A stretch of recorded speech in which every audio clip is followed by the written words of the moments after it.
Hello, it's your favourite croaky voice tonsillitis affected YouTuber here. Isn't it just great that on my majoritively voice-based channel I've developed a condition that makes it feel like bees are stinging my throat to speak right around the time of the War of the Sparks spoiler season? Ah, delicious. Well, I'm willing to endure that pain to record this video. Kinda wish I was doing my Massacre Girl Decktech today, because that would mean I'm spending my HP for more views, which would at least be on theme for black. But instead, today, we're going to talk about a commander that has raised my interest. I hope you guys don't find it too boring. Okay, I'm gonna stop. ILHARG the RAZE-BOAR is a mono-red legendary boar god, 3 generic and 2 red. It's a 6/6 with trample, so we're already doing well for the mana. And it reads, when ILHARG the RAZE-BOAR dies or is put into exile from the battlefield, you may put it into its owner's library, 3rd from the top. Wow, that ability is actually quite interesting. I could see people counting the number of turns left until you redraw ILHARG and... Hey, Ruben. What? Yeah, but I'm recording a video. What do you mean that's not his only ability? Wait, what? Whenever ILHARG the RAZE-BOAR attacks, you may put a creature card from your hand onto the battlefield tapped and attacking. Return that creature card to your hand at the beginning of the next end step. This is it. This is it.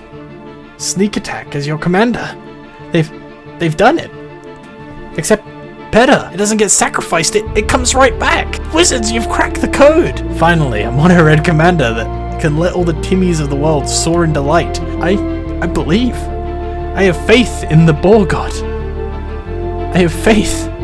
The boar god has spoken to me, and I have seen the light. Ow, fuck. My throat actually really hurts. One sec. Okay, so, in all seriousness, ILHARG is crazy cool. Cheating in creatures is pretty great, but it is just for the turn. And then we're kind of left open with no creatures to defend us other than our tapped commander. So, I will start by saying I think a key piece to having this deck run well is to include Sundial of the Infinite in our list.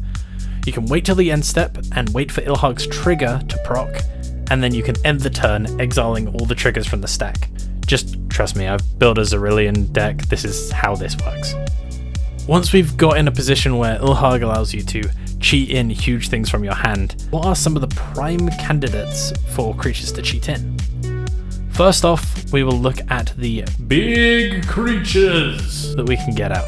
The one big creature type that is historically mostly focused into mono red are the dragons. My build of ILHARG includes a suite of dragons with strong abilities, some of which will proc when they hit an opponent, which is like Balefire Dragon or Hellkite Tyrant, both of which would allow us to get these incredibly powerful effects from swinging into a ground-based opponent. We also have ETB threats like Boggart and Hellkite, that can act as sort of recursive removal or burn, or Demanding Dragon, which can take out a creature from our opponents each turn, and Spawnothraxis, which will deal damage to our mountains? I wrote in my script, will deal damage to it'll deal damage to our opponents equal to the number of mountains we have.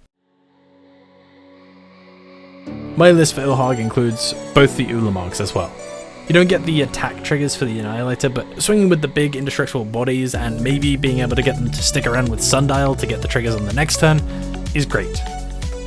Now, all these beefy boys are great for being big threats and can grind some life totals down, but in terms of cards that will win us the game, we have a few different options. Avatar of Slaughter usually gives our opponents a huge upside along with us.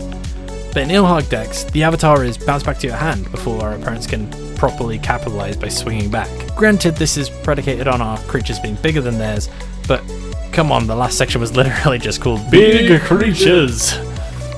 Some other cool cards are like Malignus, which can be cheated in to get an opponent down to half-life or more just completely out of nowhere, especially if we have a Rogue's Passage out. And our deck runs a lot of expensive creatures like these, and so Combustible Gilhult can either get us some card draw out of him or can nuke an opponent. The last of these sort of cheat targets we include in the deck I'd like to talk about are cards like Mere Battlesphere and Half Cage Giant, both of which will get us tokens that will stick around even after they're gone.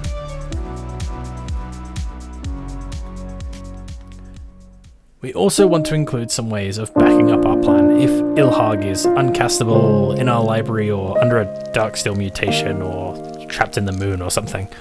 Sneak attack is the obvious alternative, allowing us to emulate ILHARG's effect, but a one-time use version of this is through the breach, which we're also including. Both of these are quite money expensive, as effects that cheat creatures into play tend to be, but I do think it's worth it since we don't want to just get completely hosed without our general. We also include Felden, who can recover our threats that get dealt with by our opponents. So we want to get the best use out of ILHARG's attack trigger as we possibly can. One of the ways to do this is by taking extra combats and getting those extra uses. We actually may have mana spare to put into cards like Aggravated Assault, since we're hopefully going to be getting in our big creatures for free with ILHARG anyway. Combat Celebrant is also a nice card that I'm putting in more and more decks that just want to attack a lot.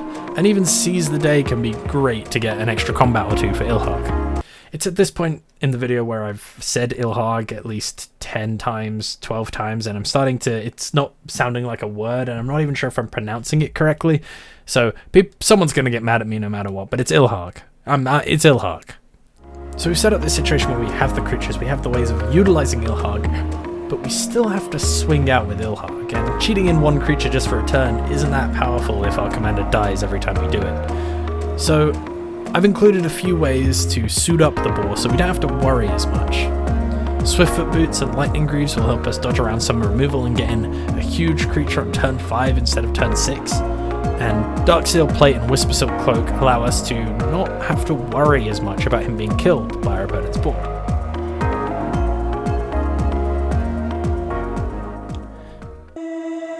So in conclusion, I think ILHARG is a commander with a lot of potential for a mono red deck, but it's a little on the sad side that we don't get to see him in those Gruul colours that we've kind of been spoiled at with the Forerunners and with Domri. But perhaps he would just be too strong with access to all the green creatures, I don't know. Regardless, I hope you enjoyed this video, even if it's slightly on the shorter side of my other Deckbites, because of my voice. I don't want to strain it too hard. But I hope you guys enjoyed it and will stick around for future videos. So that's ILHARG. I've been Ruben from Manascrew. I apologise again if this Deckbite was a bit short, but my voice is on the mend, so hopefully more videos will be on their way soon. Please let me know if there are any Deckbites you would like me to do on any of the legendary creatures from War of the Spark, or if there are any cards you're interested in hearing my thoughts on. Thank you guys for watching, and I will see you guys in the next video. That Tezzeret is looking sweet.